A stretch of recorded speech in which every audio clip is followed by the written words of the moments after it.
Okay guys, today we are going to start chapter 7 congruence of triangles।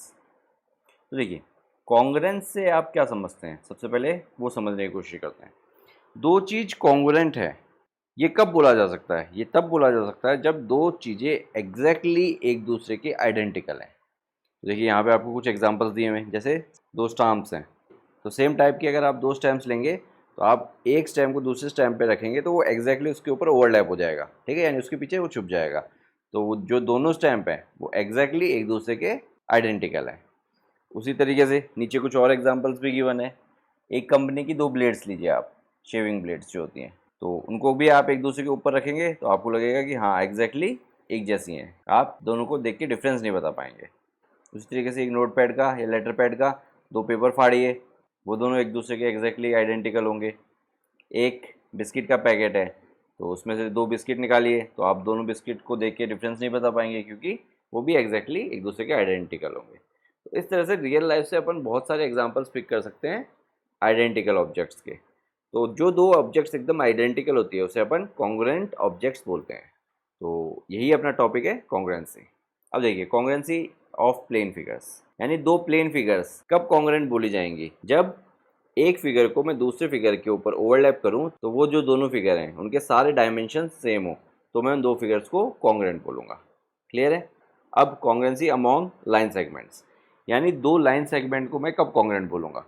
दो line segment को मैं congruent बोलूँगा जब दोनों लाइन सेगमेंट की लेंथ जो है वो इक्वल होगी।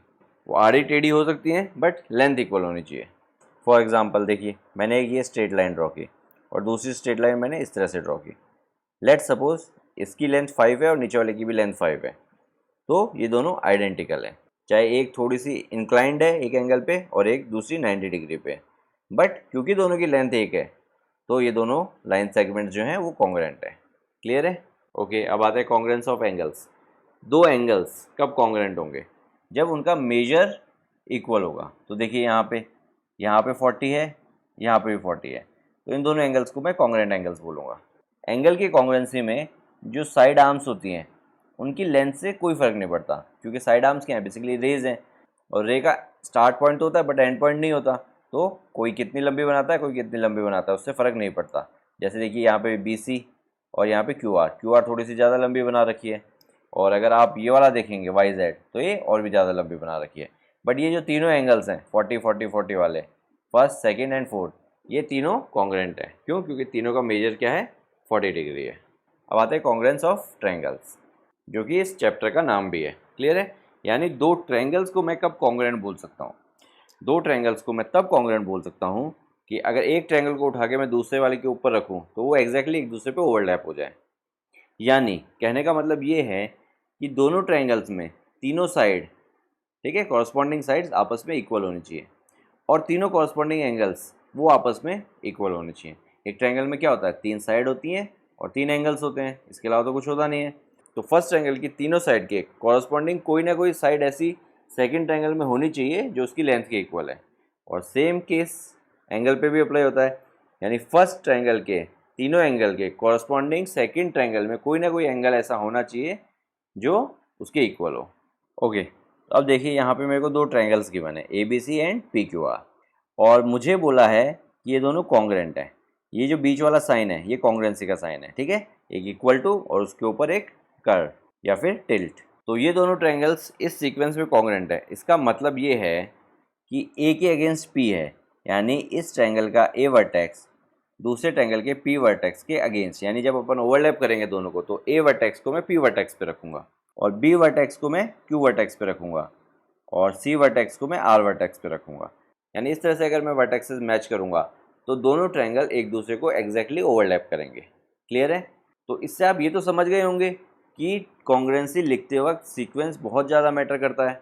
A फर्स्ट पोजीशन पे है तो P फर्स्ट पोजीशन पे है, तो मुझे इससे ये समझ में आ रहा है कि A को मुझे P से मैच करना है, और B सेकंड पे है, Q सेकंड पे है, दैट मीन्स B को मुझे Q से मैच करना है, और C थर्ड पे है और R थर्ड पे है, दैट मीन्स C को मुझे R से मैच करना है। अगर मैं सीक्वेंस में चेंज कर देता हूँ तो जो वर्टेक्स जिससे मैच होना है वो सीक्वेंस भी चेंज हो जाएगा, तो हो सकता है कि उस सीक्वेंस में वो दोनों ट्रायंगल्स एक दूसरे पे कॉन्ग्रुएंट ना हो। जैसे फॉर एग्जांपल देखिए यहाँ पे ABC एंड PQR दोनों ट्रायंगल्स बना रखे हैं, तो देखिए एरो से दिखाया हुआ है कि ए वर्टेक्स के अगेंस्ट आपको आर वर्टेक्स लिखना है और सी के अगेंस्ट आपको पी वर्टेक्स रखना है और बी के अगेंस्ट क्यू वर्टेक्स रखना है। तो इस तरह से आप दोनों को ओवरलैप करेंगे तो ही ये ट्रायंगल्स कॉन्ग्रुएंट होंगे। अब ज़रा सोच के देखिए, ए के अगेंस्ट में क्यू रख दूँ और सी के अगेंस्ट में आर रख दूँ और बी के अगेंस्ट में पी रख दूँ, तो आप क्लियरली देख सकते हैं कि अगर मैं इस तरह से रखूँगा तो ये दोनों एक दूसरे के ऊपर ओवरलैप नहीं करेंगे। दैट मीन्स ये इस सीक्वेंस में कॉन्ग्रुएंट नहीं होंगे। तो दो ट्रायंगल्स का कॉन्ग्रुएंट होने में उसका सीक्वेंस भी बहुत ज़्यादा मैटर करता है। तो सीक्वेंस के लिए अपन लिखते हैं कॉरस्पॉन्डिंग पार्ट्स, यानी फर्स्ट ट्रायंगल का कौन सा पार्ट दूसरे ट्रायंगल के कॉरस्पॉन्डिंग पार्ट के इक्वल है। तो देखिए उसी चीज़ को समझते हैं। सबसे पहले आता है कॉरस्पॉन्डिंग वर्टेक्स। तो वर्टेक्स का अपन ने देख लिया, ए फर्स्ट पोजीशन पे है, पी फर्स्ट पोजीशन पे है, यानी ए वर्टेक्स के अगेंस्ट पी वर्टेक्स होगा। बी सेकंड पे है, क्यू सेकंड पे है, यानी बी वर्टेक्स के अगेंस्ट क्यू वर्टेक्स होगा। और फिर सी थर्ड और आर भी थर्ड पे है, यानी सी वर्टेक्स के अगेंस्ट आर वर्टेक्स होगा। यहाँ तक क्लियर है। अब आता है कॉरस्पॉन्डिंग साइड की बात। तो देखिए मैंने इसके फर्स्ट टू पिक किए यानी ए बी, तो मुझे इसके भी फर्स्ट टू पिक करने पड़ेंगे यानी पी क्यू। यानी मैं लिखूँगा कि ए बी और पी क्यू जो हैं वो कॉरस्पॉन्डिंग साइड्स हैं, यानी A B side first triangle की पी क्यू साइड के इक्वल है। अब देखिए मैंने इसके लास्ट टू पिक किए यानी बी सी और इसके लास्ट टू पिक किए यानी क्यू आर, तो मैं लिखूँगा कि B C equals to Q R, यानी फर्स्ट ट्रायंगल की side B C, second triangle की साइड क्यू आर आपस में इक्वल है। और उसी तरीके से देखिए इसका फर्स्ट और लास्ट यानी ए सी, इसका फर्स्ट और इसका लास्ट यानी पी आर, तो आप देख सकते हैं पी आर और ए सी इक्वल है। तो किस सीक्वेंस में मैंने ट्रायंगल्स को कॉन्ग्रुएंट लिखा है उससे ही मैं डिसाइड कर लेता हूँ कि कौन सी साइड किसके इक्वल है। समझ में आया? अगर मेरे को साइड पिक करनी है, जैसे फर्स्ट टू मैंने पिक कर लिए, तो सेकंड वाले ट्रायंगल में मुझे फर्स्ट टू ही पिक करने पड़ेंगे क्योंकि वही उसके इक्वल होगा। और वो कैसे मालूम चलता है? किस सीक्वेंस में आपने लिखा है उसको। सीक्वेंस से मतलब देखिए यहाँ पे पी क्यू आर लिखा हुआ है, तो इस ट्रायंगल को मैं पी क्यू आर की जगह आर क्यू पी ये भी बोल सकता हूँ या फिर क्यू आर पी ये भी बोल सकता हूँ। तो नाम तो इसी के हैं, बट सीक्वेंस मैटर करता है। सीक्वेंस जब आप कॉन्ग्रुएंसी लिखते हैं तो कौन से के अगेंस्ट कौन सा लिखना है वो मैटर करता है। क्लियर है? अब देखिए कॉरस्पॉन्डिंग एंगल्स। तो कॉरस्पॉन्डिंग एंगल्स में भी वही होता है। जैसे फर्स्ट वाला एंगल ए है तो फर्स्ट पोजीशन पे यहाँ पे पी है तो एंगल पी के इक्वल है, सेकंड बी है तो एंगल बी एंगल क्यू के इक्वल है, similarly angle C angle R के इक्वल है। तो देखिए, तो अगर आपको क्वेश्चन में किन्हीं दो ट्रायंगल का कॉरस्पॉन्डेंस लिखने के लिए बोला जाए तो आप कॉरस्पॉन्डेंस इस तरह से लिखेंगे। तो इससे आप देख सकते हैं ए के अगेंस्ट पी है, बी के अगेंस्ट क्यू है और सी के अगेंस्ट आर है। तो इस तरह से आपने कॉरस्पॉन्डेंस बता दिया, मतलब कौन सा कॉरस्पॉन्डिंग पार्ट फर्स्ट ट्रायंगल का दूसरे ट्रायंगल के इक्वल है। अब ये तो हो गई थ्योरी। अब पिक करते हैं एग्जाम्पल नंबर 1। ठीक है, तो थोड़ा सा और समझने की कोशिश करते हैं। अगर यहाँ पे अगर कोई डाउट रह गया तो क्वेश्चंस की हेल्प से थोड़ा सा और क्लियर हो जाएगा। तो देखिए A B C and P Q R are congruent under the correspondence, ये आपको कॉरस्पॉन्डेंस दिया हुआ है, यानी कौन सा पार्ट किसके अगेंस्ट आएगा ये आपको दिया हुआ है। तो देखिए ए यहाँ पे फर्स्ट पोजीशन पे है, आर यहाँ पे फर्स्ट पोजीशन पे, तो ए के अगेंस्ट आर, वैसे ही बी के अगेंस्ट क्यू एंड सी के अगेंस्ट पी। तो ये दोनों ट्रायंगल्स आपको कॉन्ग्रुएंट दिए हुए हैं और उनका कॉरस्पॉन्डेंस दिया हुआ है, यानी किस सीक्वेंस में वो कॉन्ग्रुएंट है। तो देखिए आपको क्या लिखना है, write the parts of triangle A B C that correspond to, first part में बोला पी क्यू, यानी मुझे पी क्यू के कॉरस्पॉन्ड क्या आएगा वो बताना है। तो देखिए ट्रायंगल में देखिए P Q, P last position पे है, क्यू सेकंड पोजीशन पे है, यानी थर्ड एंड सेकंड। मैंने पहले थर्ड पिक किया फिर सेकंड पिक किया, तो एबीसी ट्रायंगल में भी मैं वही करूँगा, पहले थर्ड पिक करूँगा फिर सेकंड पिक करूँगा, यानी सी बी। तो पी क्यू के कॉरस्पॉन्डेंस मैंने क्या लिखा, सी बी लिखा। अब देखिए सेकंड वाले पार्ट में मुझे एंगल क्यू के कॉरस्पॉन्डेंस पूछा है। तो देखिए आर क्यू पी के अंदर क्यू कहाँ पे है, सेंटर में है, तो ए बी सी में सेंटर में क्या है, बी है, तो क्यू के कॉरस्पॉन्डिंग एंगल बी आएगा। अब देखिए आर पी को देखिए आप आर क्यू पी में first and third, R first पे है पी थर्ड पे है, तो आर पी बन गया। तो यहाँ पे भी मैं वही पिक करूँगा, ए बी सी, फर्स्ट ए है थर्ड सी है, यानी ए सी, तो आर पी के कॉरस्पॉन्डेंस क्या बन गया, ए सी बन गया। ठीक है, तो अगर आपको चाहिए तो आप इस तरह से भी कर सकते हैं कि आपने उस ऊपर वाले कॉरस्पॉन्डेंस से एक एक वर्टेक्स के कॉरस्पॉन्डिंग एलिमेंट निकालिए, यानी ए के अगेंस्ट आर, बी के अगेंस्ट क्यू एंड सी के अगेंस्ट पी। तो यहाँ पे देखिए पी क्यू, तो पी के अगेंस्ट मैंने सी लिख दिया और क्यू के अगेंस्ट मैंने बी लिख दिया। यहाँ पे देखिए क्यू के अगेंस्ट यहाँ से मैंने बी लिख दिया। आर पी, तो आर के अगेंस्ट मैंने देखा ए है और पी के अगेंस्ट सी है, तो आर के अगेंस्ट ए लिख दिया और पी के अगेंस्ट सी लिख दिया। तो इस तरह से भी आप लिख सकते हैं। ओके, अब पिक करते हैं एक्सरसाइज 7.1। तो देखिए सबसे पहले फिल इन द ब्लैंक्स। ये पार्ट देखिए, 2 line segments are congruent if. तो लाइन सेगमेंट के लिए मैंने बताया था 2 लाइन सेगमेंट को मैं कॉन्ग्रुएंट बोलूँगा जब उनकी लेंथ इक्वल होगी। तो आप यहाँ पे क्या लिखेंगे, दे हैव सेम लेंथ, यानी 2 line segments are congruent if they have same length. Clear है। उसके बाद सेकेंड पार्ट देखिए, among 2 congruent angles one has measure 70, the measure of other angle is 70। क्योंकि अगर 2 एंगल्स कॉन्ग्रुएंट है तो दोनों का मेजर सेम होना चाहिए, यही बताया था। तो एक 70 है तो दूसरा भी 70 ही होगा। अब when we write angle A equals to angle B, we actually mean measure of angle A equals to measure of angle B. ठीक है, एम क्या रिप्रेजेंट करता है, मेजर एंगल ए, यानी एंगल ए का measurement equals to measure angle B, यानी angle B का measurement, यानी इन दोनों का मेजरमेंट इक्वल होना चाहिए। तो जनरली इस तरह से ना लिख के अपन डायरेक्टली ऐसे लिखते हैं। क्लियर है। तो इसका मतलब भी वो सेम ही है, angle A equal to angle B का मतलब है दोनों का मेजरमेंट इक्वल है। अब आते हैं क्वेश्चन नंबर 2 पे। क्वेश्चन नंबर 2 में आपको रियल लाइफ से एग्जाम्पल्स पिक करने हैं ऑफ कॉन्ग्रुएंट शेप्स। तो सबसे पहले इंट्रोडक्शन में अपन ने डिस्कस किए थे कुछ रियल लाइफ से एग्जाम्पल, जहाँ पे अपन ने स्टाम्प्स देखे थे 2 आइडेंटिकल, ब्लेड्स, बिस्किट्स, एक नोटपैड के 2 पेपर्स। ठीक है, एनसीईआरटी बुक का भी एग्जाम्पल ले सकते हैं कि 7th क्लास की एनसीईआरटी बुक जो आपके पास है एग्जैक्टली आइडेंटिकल बुक आपके फ्रेंड के पास होगी। क्लियर है। तो इस तरह से आप बहुत सारे रियल लाइफ एग्जांपल्स पिक कर सकते हैं। ओके, अब आते हैं क्वेश्चन नंबर 3 पे।